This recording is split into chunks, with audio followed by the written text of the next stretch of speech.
Hi, I'm Leah, and this video is about value and worth and self-esteem. So I hope this will be helpful for anybody that's struggling in school or at work or socially or anywhere else. Yeah, so being autistic and having a different way, that the brain works and a different way of experiencing things can be really easy to feel low self-esteem and worthlessness.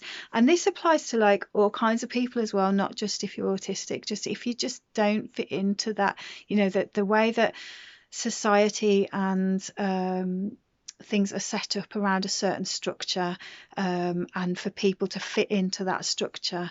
So, it's like this feeling of if you fit into this structure, then that's really great and you're really, really good. But what if you don't fit into that structure? And, what happens then? You can end up feeling really, really distressed and worthless. And especially for kids, who might just not understand that. Well, they probably wouldn't understand that. So it's like, they just feel like there's certain things that they're supposed to do and supposed to be able to do. And sometimes they might even be interested in the subjects that they're learning in school and things like that, but it could be difficult for them because, like, the way that the lighting is set up is just so distracting that they just can't focus on their work, or there could be like a low hum of electricity or an electric appliance, or something like that that could really, really distract from what they're trying to do. So, yeah, uh, this system, it's really looking at, it's kind of pushing towards what someone's not good at. Like if they don't fit, if a person doesn't fit into this structure of like, well, you're not good at that, so you need to become good at that. But it's not focusing on the strengths of that person and finding that person's gifts. Like everybody's got their own gifts, their own strengths that they've come here with, everyone. Just because someone hasn't, if they haven't found it yet, it doesn't mean, they've definitely got one. Everybody's got something that they will really, really love and do really, really well with the right support. So yeah, if you've got a person at school who does fit into that structure and who really thrives in that environment and everything like that, then they're really, really supported. So it's going to be easy for them to be able to um, do well at what they're doing well at, because what they do well at and what they enjoy fits in with that certain structure. So it doesn't mean anything about people that don't fit into that. It just means that person who fits into that has support, and the other person who doesn't fit into it doesn't have support, and that's the difference. So yeah, the systems rules of like what's good or bad or right or wrong can, it really, really affects a lot of people. And it's, as I say, it's only set around one setup structure. So yeah, I just wrote this piece that I wanted to put into a video, and I might do it as a written piece as well, to put this out there. So yeah, you end up with a situation of, needing diversity and inclusion, because there's just, this very small way, just one way that things are supposed to be. um, so, there are small pockets of inclusive places and the small pockets of like supportive places and things like that. But I'm talking about on the whole, I'm talking about in general in society, the way that things are structured, because it's like really nice if you're in one of those places for a little bit where you've got that support and stuff. But then, that all the other places are not like that. So it's, yeah, this just felt like something I needed to get out there, so to hopefully help anybody that's might be feeling bad about those things. So yeah, I just wanted to say that like skills and natural gifts are not always physical. So certain skills and certain gifts are seen as useful, in this, as I say, this structure, this like one way for people to fit into.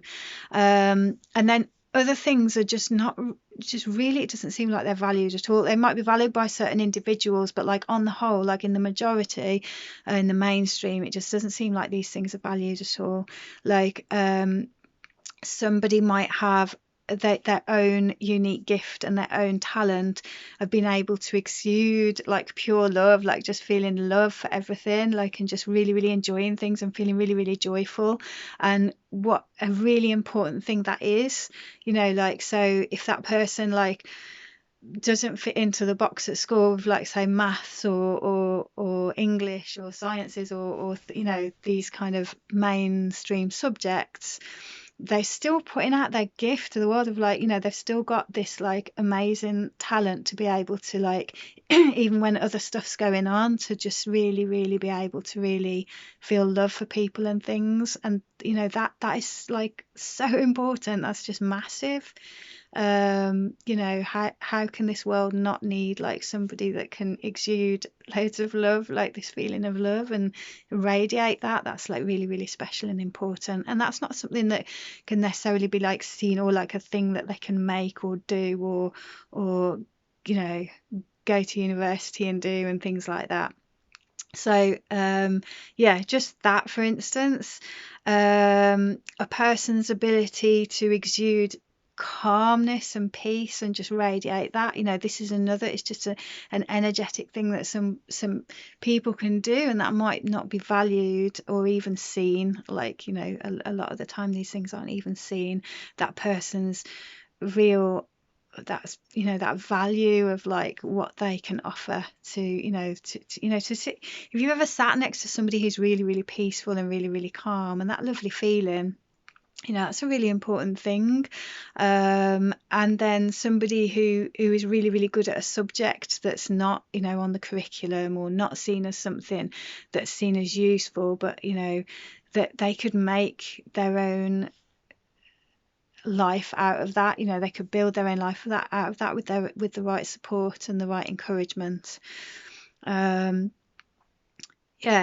And yeah, like, say if a person's got an ability to see every living being as equal, that they just are, like, that every living being just is, it just is equal, like, without a doubt, there's no question about it. Like, that's a really lovely feeling, that that person has an ability and a quality that that person has.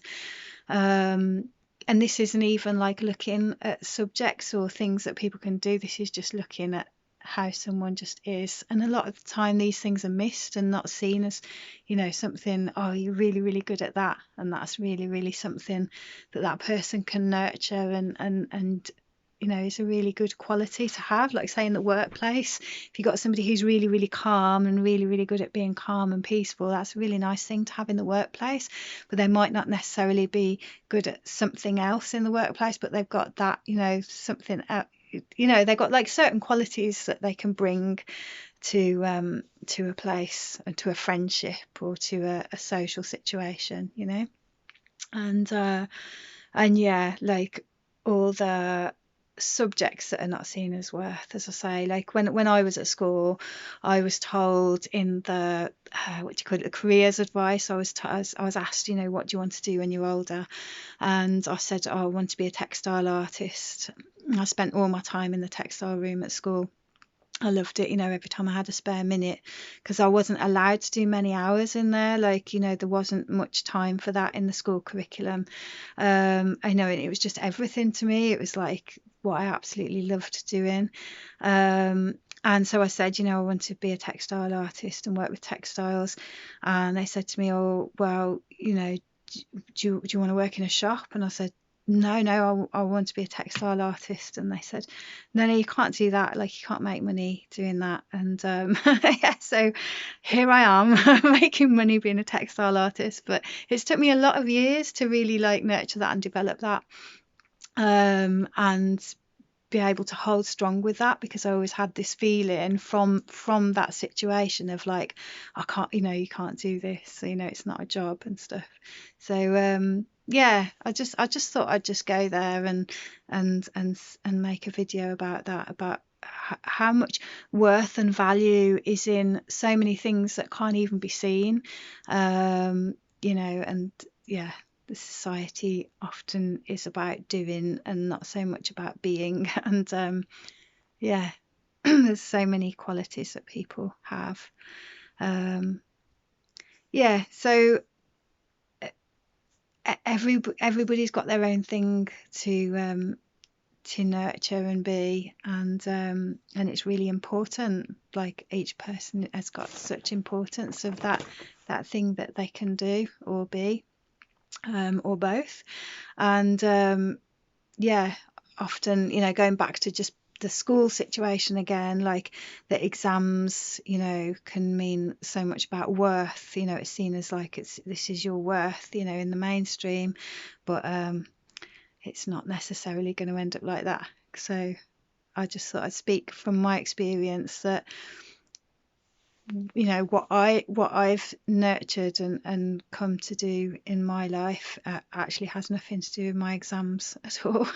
So yeah, I just thought I'd put that in there if anyone's struggling with that kind of thing in school, and and know that the environments in work and school and socially are often not set up for certain brain types to be able to thrive in. But that doesn't mean anything about the person. That just means something about the way that the majority of things is set up. So I hope that's helpful to anyone that might be struggling with that. I do know of a couple of people who have been struggling with that, and so that sort of inspired me to sort of try and put a video together about that. But I hope it's helpful to lots of people who might be finding it hard with things like that. So bye.